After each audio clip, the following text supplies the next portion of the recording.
معنى الوطن كلمات الشاعر هشام عبد الملك المجيدي. معنى الوطن أن نجتمع ما نفترق، ما نيقظ الفتنة ولا نصنع فروق. معنى الوطن أن نحرسه لا يحترق ولا نجعله للبيع بجراحه نروق.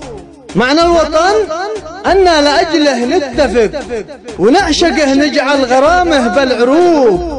والوطن معناه نرفض من سرق وننصر المظلوم ونرد الحقوق. كلمات الشاعر هشام عبد الملك المجيدي. ونواسي المكروب من همه شهق ونداوي المجروح والطفل المعوق.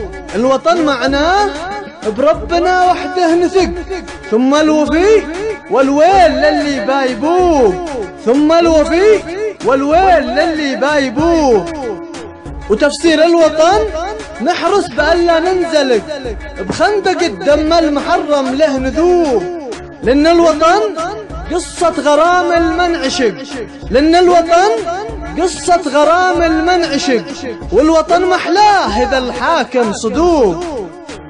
معنى الوطن يا ويل أهله لو غرق يجزيهم الويلات وانواع الحروب.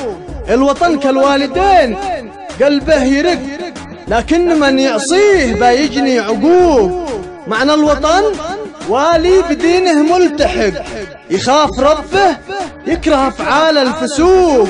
وشرح الوطن شعب لحبه معتنق، شرح الوطن شعب لحبه معتنق، شعب بيجعل موطنه وسط الخفوف. الوطن يعني نشيله للعلالي ننطلق بالعمل قبل الكلام من الحلول. الوطن ما يقبل الأعذار لما نختلق، الوطن مش سلعة في وسط سوق.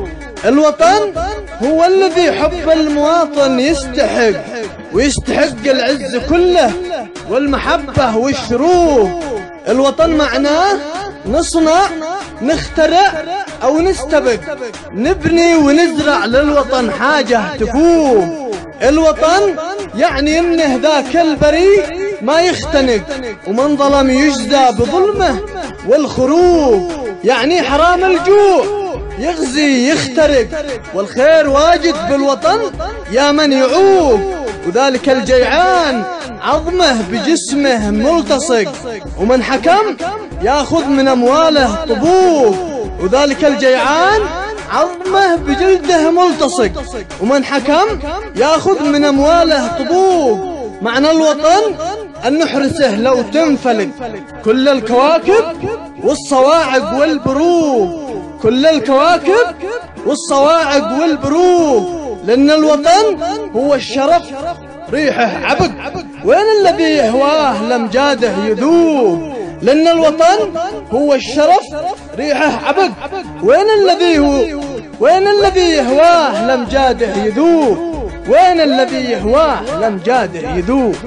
وسلامة. وكلمات الشاعر هشام عبد الملك المجيدي.